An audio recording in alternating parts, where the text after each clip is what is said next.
आपका ऑलरेडी कुछ काम होगा, तो भगवान ने मोल दे रखी है ना। कई लोग बोलते ना कि ये दिन जाइयो ना और दूसरे आइयो, जैसे कई फैक्ट्री चल रही है, जब सब कुछ ठीक चल रहा है तो फिर पंगा लेने की जरूरत है। वो कारण ढूंढिए कि क्यों आप आरसीएम को करना चाहते हैं। जैसे ही आपका क्यों क्लियर होगा, आपके डिसीजन भी अपने आप हो जाएंगे और आपके एक्शन भी अपने आप हो जाएंगे। बिना क्यों को जाने ना आप एक्शन करने के लिए जा पाएंगे, ना आप बड़े डिसीजन ले पाएंगे। इसलिए सबसे जरूरी है आप आरसीएम में क्यों आए हैं, क्यों आरसीएम करना चाहते हैं, कौन से आपके लक्ष्य हैं। उनके बगैर आप कभी भी लंबे समय तक पॉजिटिव रह के काम नहीं कर पाएंगे। इसके अलावा डिसीजन, ड्रीम और एक्शन, इनके अलावा आपकी सफलता में कुछ और फैक्टर्स। मैंने डिसीजन भी बढ़ा लिया, सपने भी बड़े बड़े हैं, एक्शंस भी कर रहा हूं, बट मेरा विजन ही क्लियर नहीं है। किसी की बातों में आके मैं दूसरी कंपनी में चला गया। कल एक व्यक्ति आया, उसने मुझे बोल दिया अब ये नई कंपनी आई है, इसमें तो कुछ भी नहीं करना, बिना किए बहुत सारे लोगों ने करोड़ों कमा लिए, और उसकी बातों में आकर जिस काम में बिना किए कुछ आ रहा हो, तो क्या वो काम सही हो सकता है? आप अपने बेटे को स्कूल में दाखिल कराना चाह रहे हैं, अच्छे स्कूल की तलाश में है, 2 4 5 स्कूलों में गए और जाते जाते एक ऐसा स्कूल मिला, उसने कहा सर चिंता मत कीजिए, आप एडमिशन करा दीजिए, आपका बेटा आए ना आए, लेट आए, काम करे ना करे, हम उसको पास कर देंगे, चिंता मत कीजिए। आप क्या आप ऐसे स्कूल में अपने बच्चों को दाखिला करना चाहोगे? हाँ जी, जो स्कूल ये बोल रहा है भैया एडमिशन बाद में देंगे, पहले हमारी शर्तें नोट करो, बच्चे को टाइम पे आना पड़ेगा, होमवर्क चेक करना पड़ेगा, ड्रेस में आना पड़ेगा, डेली अपडेट होना पड़ेगा, आपको हर महीने की पेरेंट टीचर मीटिंग में आना पड़ेगा। बट एक गारंटी है, यदि उस बच्चे ने स्कूल के सारे अनुशासन को फॉलो किया, हम गारंटी के साथ कहते हैं एक दिन वो देश का अच्छा नागरिक बनेगा। इस बात का विश्वास आपको दिलाते हैं। स्कूल में दाखिला करना पड़ता है, तो विजन यदि होगा तो ही आप लंबे समय तक टिक पाओगे, तभी आप लोगों के द्वारा बताई गई बातों में कभी आने वाले नहीं। आपके अंदर स्किल, आप पॉजिटिव हैं, एक्साइटेड हैं, फील्ड में जा रहे हैं, बट स्किल नहीं है, तो क्या आप अपनी टीम को रिजल्ट में कन्वर्ट करा पाओगे? क्या आपकी टीम में नया जीवन निकल पाएंगे? क्या टीम कभी आगे बढ़ पाएगी? नहीं, क्योंकि स्किल नहीं है। एक अनस्किलफुल लोगों की टीम कुछ भी नहीं कर सकती सर, कुछ भी नहीं कर सकती, बट एक स्किल लोगों की भले ही छोटी टीम हो, वो बहुत बड़ा काम कर सकती है। इसलिए स्किल्स का आपके रिजल्ट पर बहुत प्रभाव पड़ता है। आपका एटीट्यूड बहुत फर्क पड़ता है, तरह तरह के लोगों से आपको मिलना पड़ता है, तरह तरह की परिस्थितियों से आपको गुजरना पड़ता है। तो जब आपका एटीट्यूड सही होगा तो ही आप चीजों को सही ढंग से हैंडल कर पाओगे।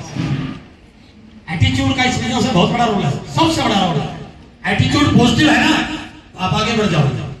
आपका एटीट्यूड कमियां देखने का है, आपका एटीट्यूड कमियां निकालने का है, आपका एटीट्यूड नेगेटिव है, आपके एटीट्यूड में बहुत सारे डाउट्स हैं, आप हर बात पर कंप्लेंट कर रहे हैं, तो आपके अंदर लीडरशिप क्वालिटी तो अच्छी है, बट आपका एटीट्यूड अच्छा नहीं है सर, आप इस बिजनेस में बहुत आगे नहीं जा पाओगे। इसलिए एटीट्यूड का बहुत बड़ा रोल है, और इन सारी चीजों को मैनेज करने के लिए you have to be a mature leader, you have to be a strong leader. केवल ऊपर जुड़ना, लेवल आना, इसका लीडरशिप से कोई सरोकार नहीं। लेवल आज भले छोटा है, बट मेरी जिम्मेदारियां बहुत मुझे बड़ी, मेरी जवाबदेही बहुत अच्छी है, मैं सीखने पर फोकस कर रहा हूं, मैं अपनी टीम को बराबर फॉलो कर रहा हूं, मैं अपनी टीम के लीडर्स की अचीवमेंट पर पूरा ध्यान दे रहा हूं, उनकी स्किल पे ध्यान दे रहा हूं। तो यदि मैंने इस चीज पे काम कर लिया, तो इस सिस्टम में कामयाब होने में इन पॉइंट्स का बहुत बड़ा रोल है। और आज की ट्रेनिंग में कहीं ना कहीं हम विजन पे बात करेंगे, स्किल पे बात करेंगे, लीडरशिप क्वालिटी पे बात करेंगे, और सबसे बड़ी चीज एक्शन प्लान पे बात करेंगे। कौन कौन सी एक्टिविटीज मुझे करनी चाहिए जो मुझे इस बिजनेस में कामयाब बना सकते हैं। तैयार है सर? एक्साइटेड हैं? अभी एक बज चुका है, तो आज की ट्रेनिंग का ये शर्त है कि बीच में बाहर नहीं जाना। बैठ पाएंगे?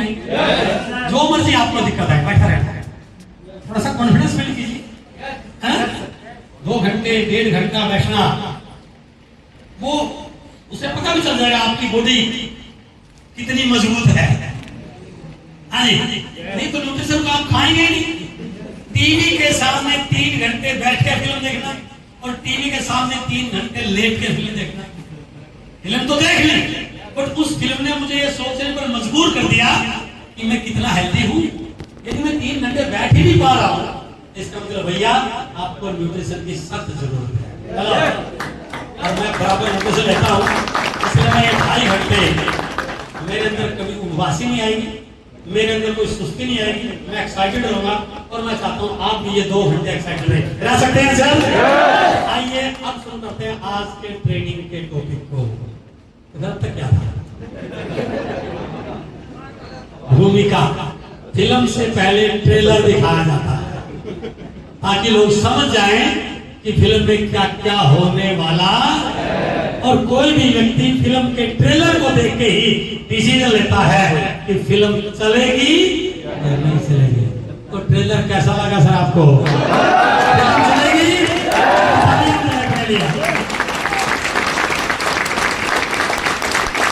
और एक चीज और बता दूं, मैं अपनी तारीफ नहीं कर रहा हूँ, आजकल मैं ठीक ठाक फॉर्म में चल रहा हूँ। आजकल मेरी खूब डिमांड है, ट्रेनिंग को लेकर पूरे इंडिया में मेरी खूब डिमांड है, राइट? और आज उसका आप यहाँ पर फायदा उठाएंगे।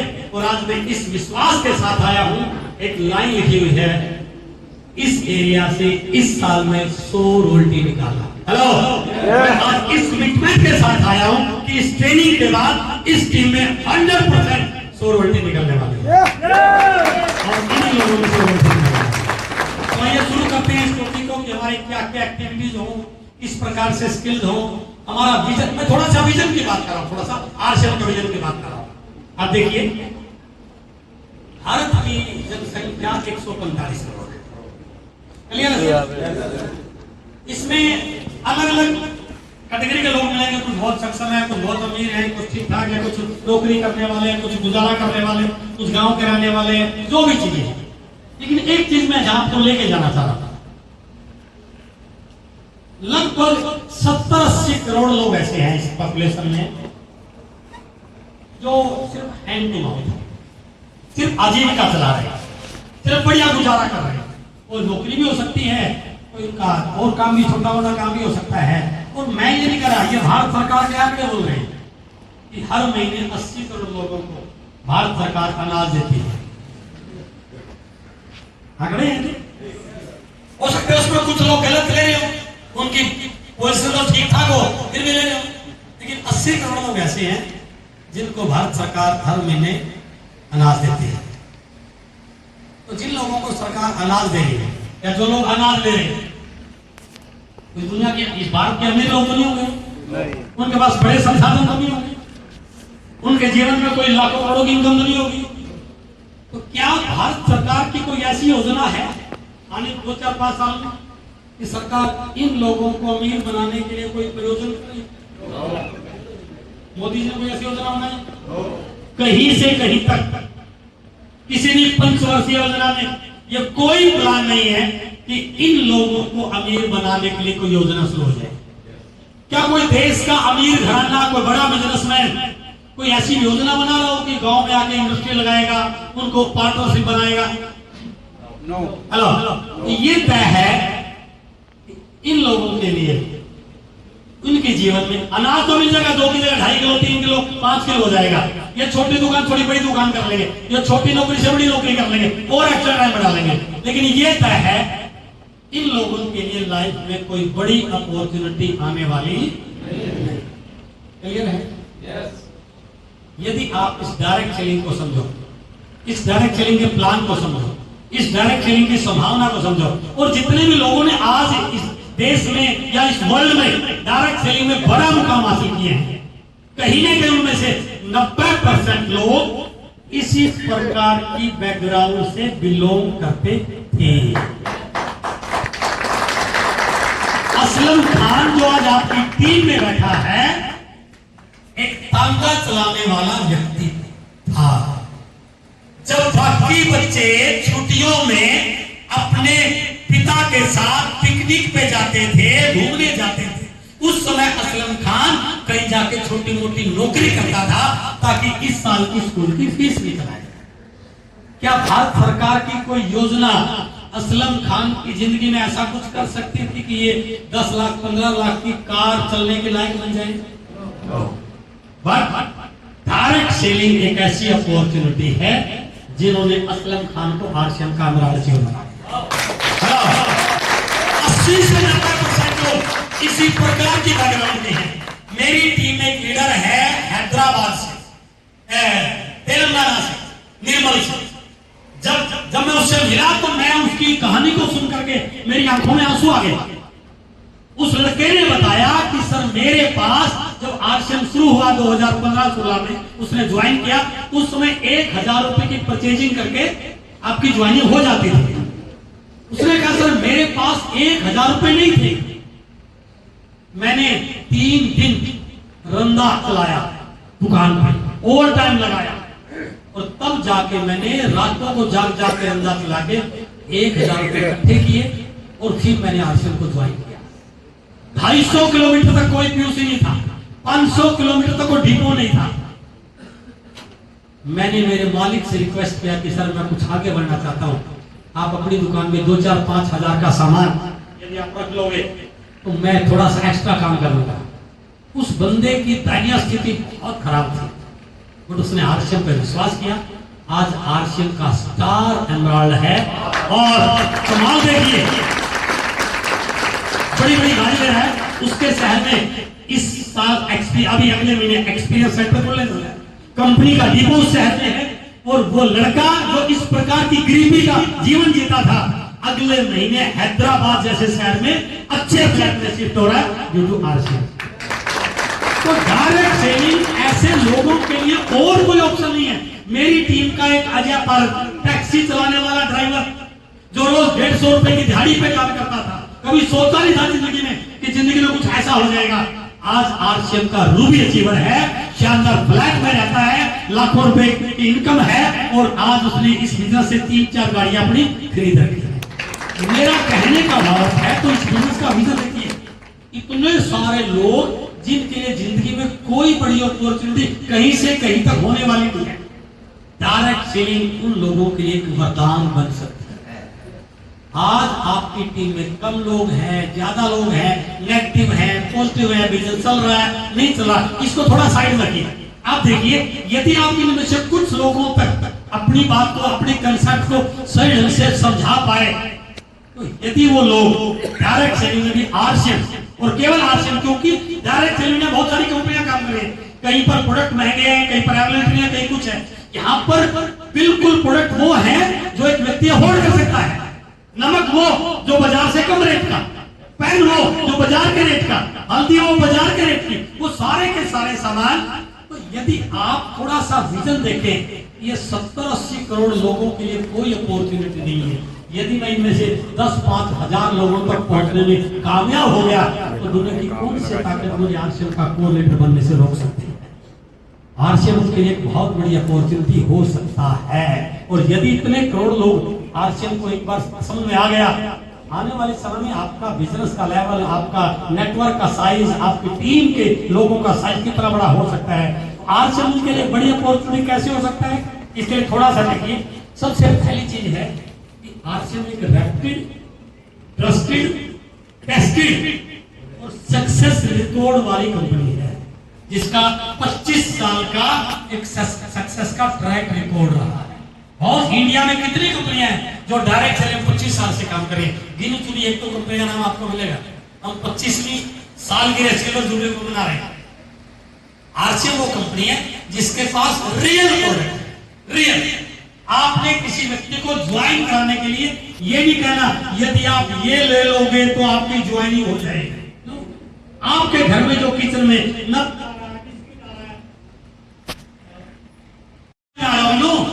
जो सामान आपके घर पे पहले आ रहा है, यही सामान इससे भी कम रेट में, इससे भी अच्छी क्वालिटी का, बिना मिलावट का, यदि आप इस सामान को यहाँ की बजाय यहाँ से रिप्लेस कर लोगे तो आपकी आरसीएम में शुरुआत हो जाएगी। तो रियल प्रोडक्ट और डेली यूज के प्रोडक्ट, डेली यूज के प्रोडक्ट, और सबसे बड़ी चीज इन रीजनेबल प्राइस।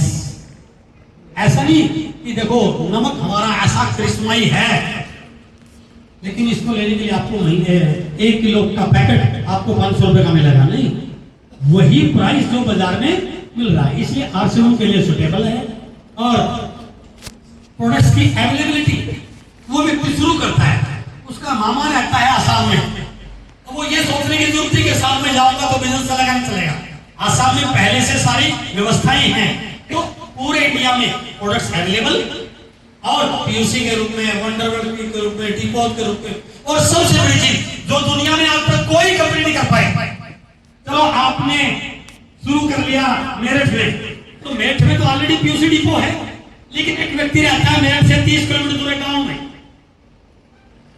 उस गांव में तो कोई पीयूसी थोड़ी है। अब पीयूसी लेना तो 6 लाख रुपए लगाने पड़ेंगे, अब वो 6 लाख लगाने को तैयार नहीं। तो कोई भी कंपनी ये पूरी दुनिया की नेटवर्क मार्केटिंग इंडस्ट्री में माइक्रो डिलीवरी सिस्टम अवेलेबल नहीं है, हमने शुरू किया। यदि कोई व्यक्ति गांव में भी रहता है तो भैया 10,000 रुपए लगा करके आप डिस्प्ले ले सकता है और पीयूसी जैसी सारी सुविधाएं आपको मिल सकता है। वो बिल काट सकता है, बिल फी को दे सकता है, ज्वाइनिंग करा सकता है। तो आज पूरी दुनिया के सिस्टम से अलग है, क्योंकि यहाँ पर माइक्रो डिलीवरी सिस्टम भी अवेलेबल है। उसको कोई चिंता ऐसी नहीं है कि वो टीम को कैसे बढ़ाए। और इस साल 500 शहरों में एक्सपीरियंस सेंटर, बड़े मॉल खोलने की प्लानिंग, जहां पर आप किसी भी व्यक्ति को एक बार उस मॉल का विजिट करा दोगे ना, तो व्यक्ति ये देखेगा कि ये आरसीएम है क्या, ये व्यवस्था है आरसीएम की।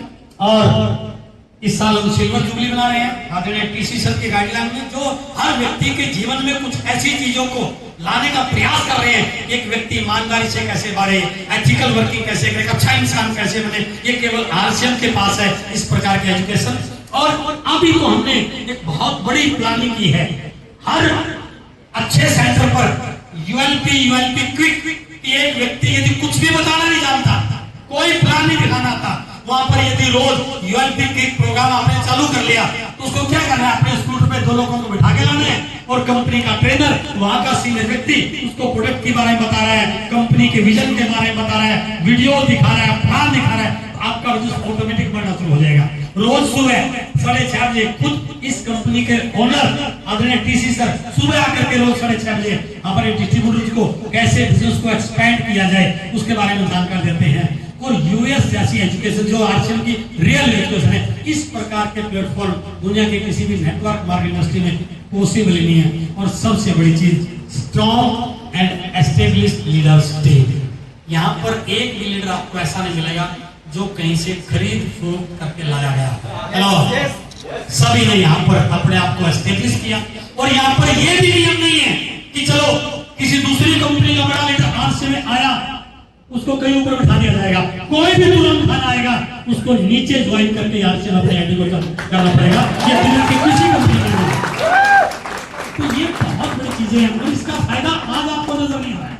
अभी तो इंडिया गवर्नमेंट इसकी एजुकेशन को लेकर, इसकी पॉलिसी को लेकर थोड़ी गंभीर हो रही है। जिस दिन डायरेक्ट सेलिंग के सही रूल आ गए तो इंडिया में बहुत सारी कंपनीज को या तो बंद होना पड़ेगा या प्लान बदलना पड़ेगा। हेलो, दोनों में से कोई एक विकल्प होगा। यदि प्लान बदला तो भी हो सकता है बहुत सारे लीडर सेटिस्फाई ना हो, और बाई चांस वो बंद हो गए तो कहां जाएंगे, वो खेती करेंगे क्या जाकर, और आरसीएम आपके ऊपर ज्वाइन करेंगे।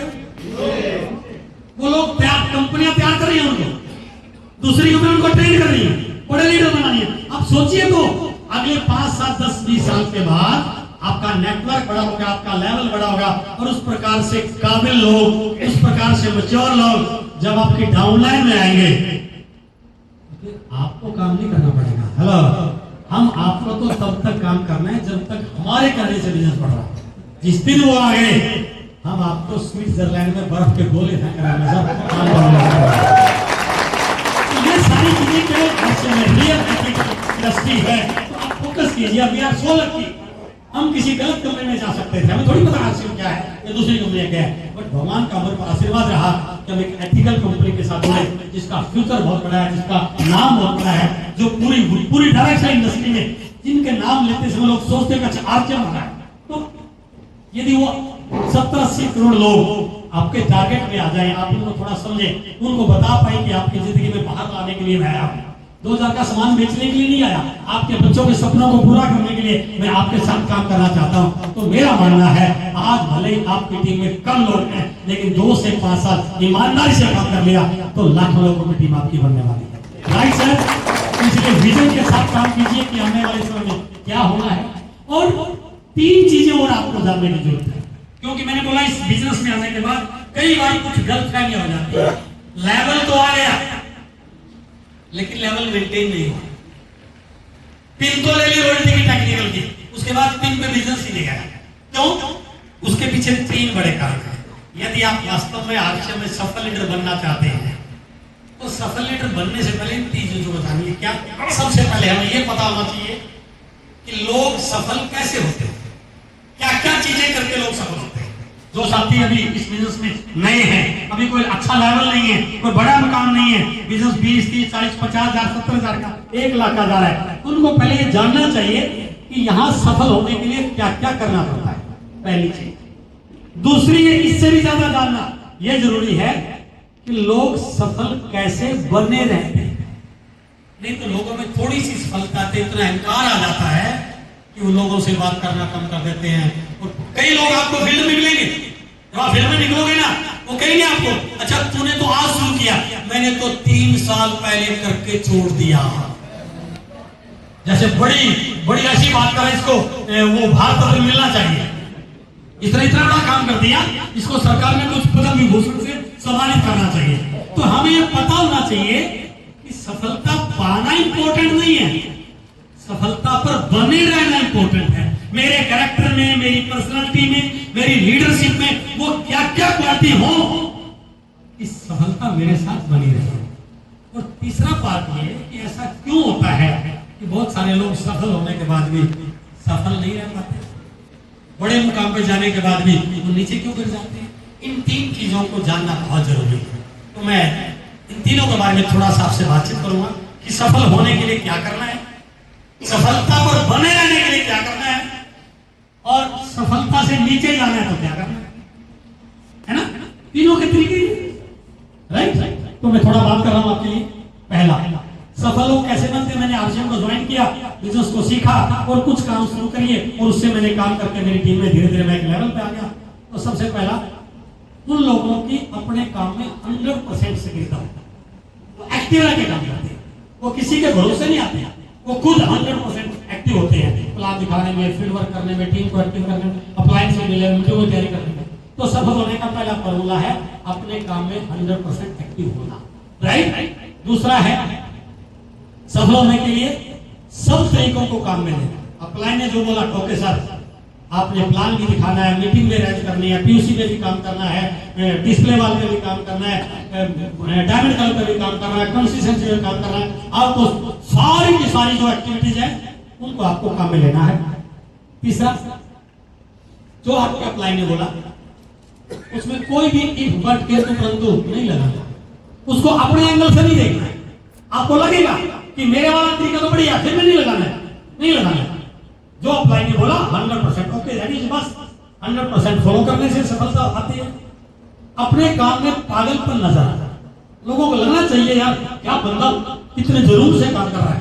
किसी से हाथ मिलाओ तो आपके हाथ मिलाने का भाव उसको दिखना चाहिए। आपको चलो तो आपके चलने में मस्ती नजर आए, आप मीटिंग ले रहे हो तो आपकी मीटिंग में आपका वो अंदाज दिखना चाहिए, आप टीम की काउंसलिंग करो तो आपकी काउंसलिंग में वो जुनून दिखना चाहिए, आप टीम से फोन पे बात करो आपकी फोन कॉल में वो एक्साइटमेंट झलकनी।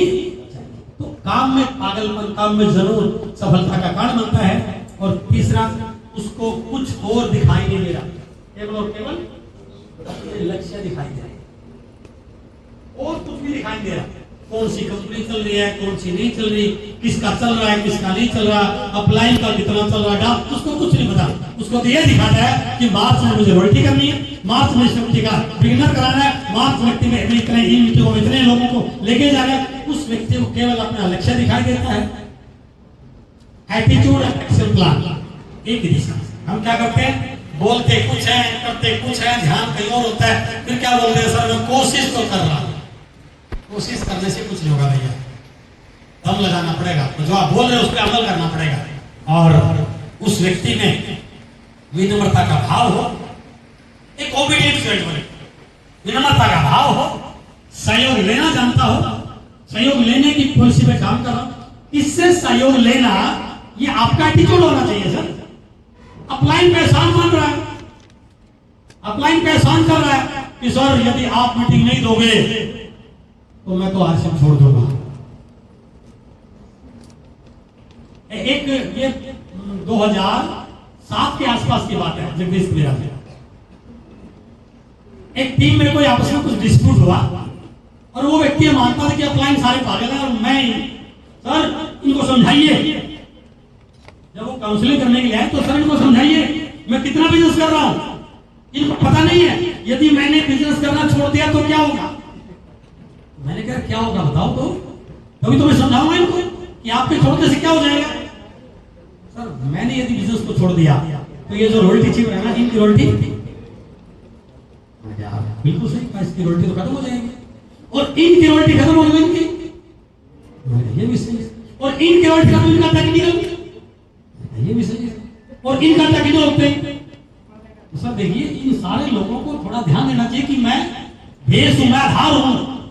गजब कमाल का नहीं है तो इन सारे की बिजनेस को चलाने का कारण ही कौन है उनको और सर। मैं कहनी अभी बात पूरी नहीं हुई, अभी तुझे पता ही कुछ नहीं है। और इनका टेक्निकल खत्म हो गया तो जो ऊपर आज नहीं आया वो भी खत्म, और वो खत्म हो गया तो उसके ऊपर वाला खत्म, और उसका खत्म होता कब तक अपना मेरे तक ले गया, और वो खत्म तो मैं खत्म, और बात अभी खत्म नहीं, मैं खत्म तो वत्सा खत्म, और वत्सा खत्म हो गए तो मुकेश कोठारी जी खत्म, और कोठारी जी खत्म हो गए तो बीसी जी खत्म, और बीसी जी खत्म केसी जी खत्म, और केसी जी खत्म तो आरसीएम खत्म। अरे भैया तू तो आरसीएम को चला रहा है, तेरे नेगेटिव होता आरसीएम हो जाएगा। भगवान है तू तो, उसकी गलतफहमी इतनी बड़ी थी अब उसका पता भी नहीं वो कहां गया और आरसीएम आज आसमान को छोड़। ये गलतफहमियां लोगों को आगे बढ़ने से रोकती है कि मैंने नहीं किया तो तेरे नहीं करने से किसी पर कुछ फर्क नहीं पड़ने वाला। इस बिजनेस की एक ब्यूटी है कि ये बिजनेस में, इस बिजनेस में यदि मैं नुकसान कर सकता हूं किसी का किसी और का कोई नुकसान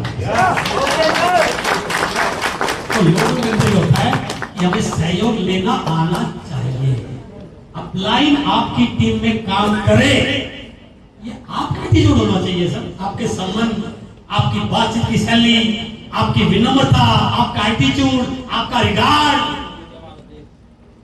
ये भाव आ गया तो सारी चीजें आपके पक्ष में हो जाएंगी। और लास्ट है काम के साथ साथ उसका सीखने पर भी फोकस हो। जैसे ही बिगिनर आया अपलाइन से काम करने से पहले प्रश्न किया सर बिगिनर पे आने के बाद मेरी क्या जिम्मेदारी, मुझे क्या सीखने की जरूरत है। जैसे ही ओपनर आया सर मैं ओपनर आ गया अब मेरी क्या जिम्मेदारी है। जैसे ही ईगल आया अब मेरी क्या जिम्मेदारी है। जैसे रॉयल्टी पाया, जैसे आपका सीखने का भाव बढ़ेगा तो आप क्या है सफलता की ओर लगातार बढ़ना। तो सफल होने के लिए इन चीजों का होना जरूरी है, राइट। अब वो सफल तो हो गया, रॉयल्टी पे आ गया, टेक्निकल पे आ गया, अब सफल बने रहने के लिए क्या करना पड़ेगा सर। सफल कैसे बने रहते हैं? काम में 100% सक्रियता, खुद व टीम को भी सक्रिय रखना। यहां पर मेरे एक्टिव होने से मेरी सफलता आई, अब मेरे एक्टिव होने से सफलता रहेगी नहीं, अब मुझे टीम के लोगों को भी एक्टिव करने पड़ेगा, टीम के लीडर को भी एक्टिव करने पर काम करना पड़ेगा। पहले क्या था, सफल होने के लिए सब कामों को काम में लेना, क्योंकि मुझे तो सफल होना है सारी चीजें। अब मुझे अपनी टीम के लिए कोई वर्किंग स्ट्रेटजी, कोई शेड्यूल बनाकर काम करने की जरूरत है। अब मुझे पहले में क्या था 100% फॉलो करना, यहाँ पर 100% फॉलो के साथ साथ मुझे डुप्लीकेशन की जरूरत है, उसकी इंपोर्टेंस को जानने की जरूरत है। पहले मैं मेरा काम में पागलपन नजर आता था, अब मैं बताकर नहीं करके सिखा रहा हूं लोगों को, ताकि मेरी टीम मेरे जैसे डुप्लीकेट बने। मुझे केवल लक्ष्य दिखा रहा, मुझे इस महीने बिगिनर करना है, स्टार्टअप करना है, ओपनर करना है। अब मुझे मेरा नहीं, अब मुझे टीम का लक्ष्य दिखा रहे हैं, इतनी रॉयल्टी, इतने टेक्निकल, इतने वाइटर, इतने स्टेशन, इतने सेमिनार, उसकी पकड़ी पे काम करना है। पहले मैं एटीट्यूड और एक्शन प्लान एक ही दिशा में, मैं तब काम में कामयाब रहा था। अब मैं सारे पहलुओं की निगरानी कर रहा हूं, मैं वॉच कर रहा हूं, मॉनिटर कर रहा हूं। पहले मैं विनम्रता के साथ सहयोगी बात करता था, अब मैं पूरी जिम्मेदारी के साथ सहयोग लेने और सहयोग देने पर काम कर रहा हूं। अब मेरी अचीवमेंट का, मेरी सक्सेस का, मेरी नॉलेज का, मेरी टीम को भी लाभ हो, उस प्रकार का सहयोग दे रहा हूं। और लास्ट में है काम के साथ